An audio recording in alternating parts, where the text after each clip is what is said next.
जय हिंद दोस्तों, स्वागत है आप सभी का इस ऑफिशियल चैनल पर। दोस्तों, आज के इस वीडियो में हम त्रिकोणमिति चैप्टर पढ़ने वाले हैं, जो कि आपके बोर्ड एग्जाम के लिए असरदार होगा।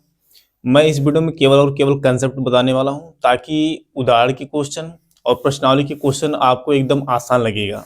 तो चलिए शुरू करते हैं। तो दोस्तों, त्रिकोणमिति जो चैप्टर है ये इम्पोर्टेंट है। मैं इस तरह से आपको पढ़ाने वाला हूँ ताकि एकदम आपको आसान लगे। ठीक है, तो त्रिकोणमिति जो चैप्टर है इसमें ध्यान ये देना है आपको कि त्रिकोणमिति चैप्टर में त्रिकोणमिति में ही शब्द छुपे हुए हैं, और ताकि आप इसको समझ ले जाए क्या है ये, है ना। इसमें देखिएगा, अगर ध्यान देंगे आप कि जो त्रिकोणमिति शब्द लिखा गया है ये तीन शब्दों से मिलकर बना है। त्रि प्लस कोण, फिर इसके बाद देखेंगे आप मिति। तो तीन शब्दों से मिलकर ये बना हुआ है त्रिकोणमिति, जिसका मतलब अभी हम देखेंगे कि त्रि का मतलब क्या होता है, तीन होता है। त्रि का मतलब क्या है, तीन। कोण का मतलब आपको पता ही, कोण ही है। और मिति का मतलब क्या होता है, माप। तो तीन कोण माप लिखा है। तो आप ये दिमाग लगाइए कि तीन कोणों वाला कौन सा ऐसा आकृति है जो आप जानते हैं। तो तीन कोणों वाला एक ही आकृति होता है, त्रिभुज। ठीक है, तो तीन कोणों वाला एक ही आकृति है, वो कौन सा आकृति है, त्रिभुज है ना। तो त्रिभुज, अब ध्यान दीजिए कि इसमें त्रिकोणमिति में एक शब्द आ रहा है त्रिभुज। तो त्रिकोणमिति में अब ध्यान ये देना है कि जो त्रिभुज है, केवल हमको एक ही त्रिभुज के बारे में समझना है। वो त्रिभुज है समकोण त्रिभुज। ठीक है, वैसे आपको मालूम है कि त्रिभुज कई प्रकार से हैं, लेकिन हमको सबसे इंपॉर्टेंट क्या समझना है इसमें, त्रिकोणमिति केवल और केवल बना है यहाँ पे समकोण त्रिभुज के लिए। समकोण त्रिभुज। ठीक है, आइए हम समझते हैं कि जो समकोण त्रिभुज है इसकी आकृति कैसे रहती है। तो दोस्तों, जो समकोण त्रिभुज है इसकी आकृति कुछ इस तरह से रहती है। एक जो यहाँ पे कोण बनेगा सीधे 90 अंश का कोण बनेगा, बाकी यहाँ पे अलग अलग होंगे कोण। इसका हम नाम देते हैं, इसका नाम हम त्रिभुज ABC रख देते हैं। ठीक है दोस्तों, अब ध्यान क्या देना है इसमें, इसका हमने नाम दिया त्रिभुज ABC। तो एक कोण इसमें जो सीधे लाइन में रहेगा वो 90 अंश का होगा।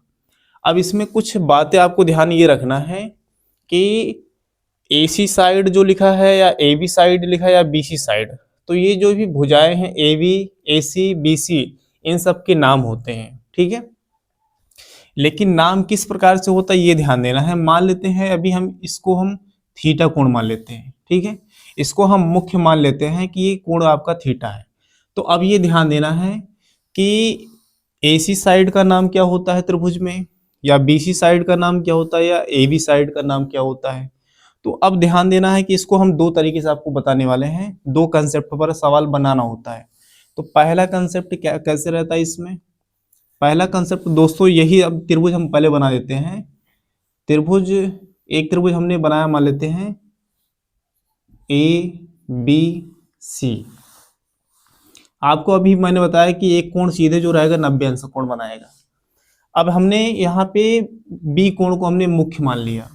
ठीक है, अब ध्यान क्या देना है कि जो इसको हमने थीटा कोण मान लिया, और थीटा कोण ये दिखाता है कि यहाँ हो सकता है 30 अंश का मान लिखा होगा, 45 अंश का मान लिखा होगा, या 60 अंश का मान लिखा होगा। लेकिन अभी हमको उसको नहीं समझना है, हमको ये ध्यान देना है कि 90 अंश यहाँ थीटा दिखा रहा है, थीटा कोण दिखा रहा है। तो 90 अंश और थीटा के बीच में जो लाइन रहेगा वो क्या होता है, आधार होता है।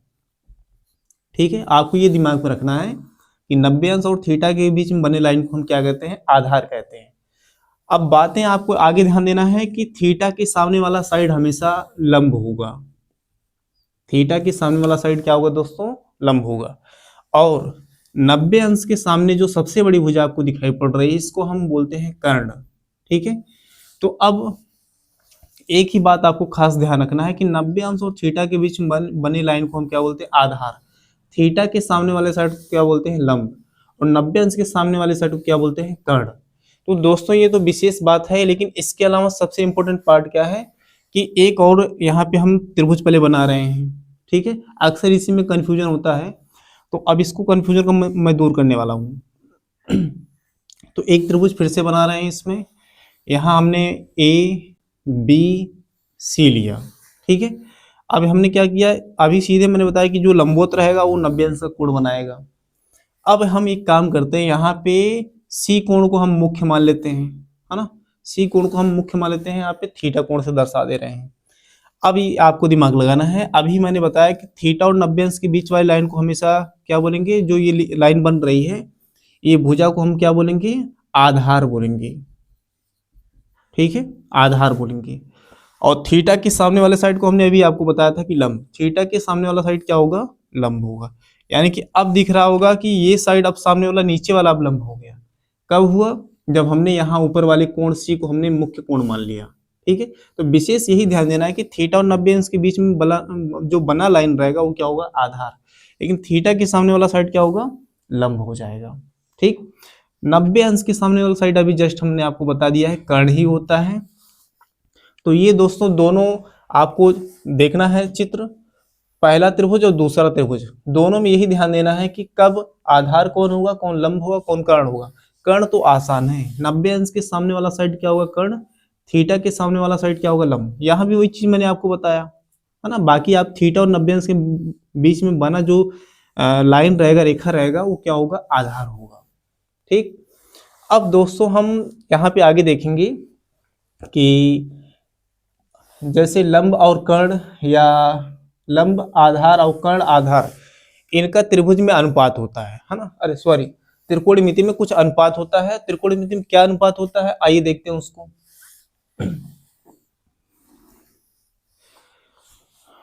तो दोस्तों जो लंब का या कर्ण का, इसका अनुपात क्या होगा, लंब और आधार का त्रिभुज में क्या अनुपात बनता है, और कर्ण और आधार का त्रिभुज में क्या अनुपात होता है, जिसको हम बोलते हैं त्रिकोणमिति अनुपात, ठीक है। तो त्रिकोणमिति अनुपात क्या होते हैं, ये ध्यान देना है, त्रिकोणमिति अनुपात। तो दोस्तों जो त्रिकोणमिति अनुपात होता है वो 6 है। त्रिभुज में, समकोण त्रिभुज में जो त्रिकोणमिति अनुपात बनेगा वो कितना बनेगा, 6 अनुपात बनेगा। अब ध्यान देना है कौन कौन अनुपात बनेगा और उनका नाम क्या होता है, उनका नाम क्या होता है ध्यान देते हैं। लंब और कर्ण का अनुपात बनता है जिसको हम बोलते हैं लंब बटे कर्ण, इसका क्या अनुपात होगा। अगला हम देखते हैं कि कर्ण का आधार से क्या अनुपात होगा, या अभी हम ऐसे करते हैं, लंब का हमने कर्ण से अनुपात बना दिया, आधार का कर्ण से अनुपात बना दिया।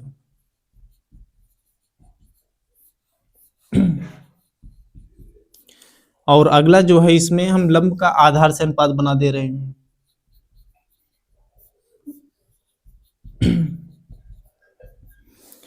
अब आगे ध्यान दीजिए, अगर हम इसी को उल्टा कर दें, आधार का अनुपात लंब से कर दें, आधार का अनुपात लंब से कर दें, ठीक। अब जो यहाँ पे आपको दूसरा वाला दिख रहा है इसको हम उल्टा कर दें, कर्ण बटे अगर हम आधार लिख दें, और जो सबसे पहला वाला है इसको हम उल्टा कर दें, कर्ण बटे लंब लिख दें। तो अब ये ध्यान देना दोस्तों कि जो त्रिभुज में, समकोण त्रिभुज में जो त्रिकोणमिति अनुपात बनता है वो 6 अनुपात बनता है। इनके नाम क्या क्या हैं तो इसको ध्यान दीजिएगा। तो लंब बटे कर्ण का जो अनुपात बनता है इसका नाम होता है साइन थीटा, ठीक है। थीटा केवल और केवल कोण को दिखाता है, 30 अंश, 45 अंश, 90 अंश, 0 अंश को दिखाता है दोस्तों। तो आप ध्यान ये दीजिएगा कि लंब बटे कर्ण का अनुपात क्या होता है, साइन थीटा। आधार बटे कर्ण का अनुपात क्या होता है, कॉस थीटा। और इसके अलावा लंब बटे आधार का क्या होता है अनुपात, टेन थीटा। और इसके बाद देखिए आधार बटे लंब किसका अनुपात होता है, कॉट थीटा का। और कर्ण बटे आधार किसका है, सेक थीटा का। और कर्ण बटे लंब क्या होगा, कोसेक थीटा। तो ये जो नाम आ रहे हैं ध्यान देना है कि लंब बटे कर्ण साइन थीटा का अनुपात होता है, आधार बटे कर्ण कॉस थीटा का, लंब बटे आधार टेन थीटा का, आधार बटे लंब कॉट थीटा का, कर्ण बटे आधार सेक थीटा का, कर्ण बटे लंब कोसेक थीटा का। तो दोस्तों यही ध्यान देना है कि अगर आप लंब बटे कर्ण का मान जानते हैं कि साइन थीटा होता है नाम, तो अगर इसको हम उल्टा कर देंगे तो आ जाएगा कोसेक थीटा का नाम। इसी प्रकार अगर हम आधार बटे कर्ण का नाम जानते हैं कॉस थीटा होगा, तो कर्ण बटे आधार किसका नाम होगा, सेक थीटा का। लंब बटे आधार tan थीटा का है, तो अगर उल्टा कर देंगे तो आधार बटे लंब किसका हो जाएगा, cot थीटा का। तो दोस्तों ये नाम आपको याद रखना है कि सबसे पहले साइन थीटा आएगा, फिर कॉस थीटा आता है, फिर tan theta, cot theta, sec theta, cosec theta. तो इनके क्रम आपको अच्छे से याद होना चाहिए, आगे काम देगा। ठीक है, अब आगे क्या काम देगा उसको अगले वीडियो में मैं आपको बताऊंगा, लेकिन अब ध्यान देना है कि ये क्रम आपको लाइन वाइज आपको याद होना चाहिए। अब इसके अलावा दोस्तों कुछ और जो कंसेप्ट बचते हैं इसमें वो देखते हैं। ठीक है, अब कुछ कंसेप्ट क्या है इसमें, इसके पहले मैं आपको कुछ ट्रिक बताने वाला हूं कि आप किस तरह से इसको और आसानी से याद कर सकते हैं। तो आइए शुरू करते हैं उसको। तो दोस्तों एक काम करिएगा, इसको पहले आप नोट कर लीजिएगा। ठीक है,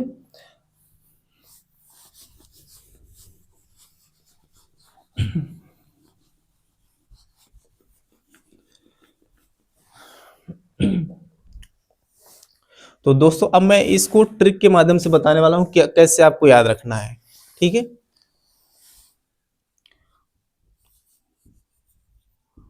तो इसको आसान बनाने के लिए मैं जो ट्रिक बता रहा हूं आपको कुछ लोगों को पता होगा या नहीं पता होगा, तो आइए देखते हैं।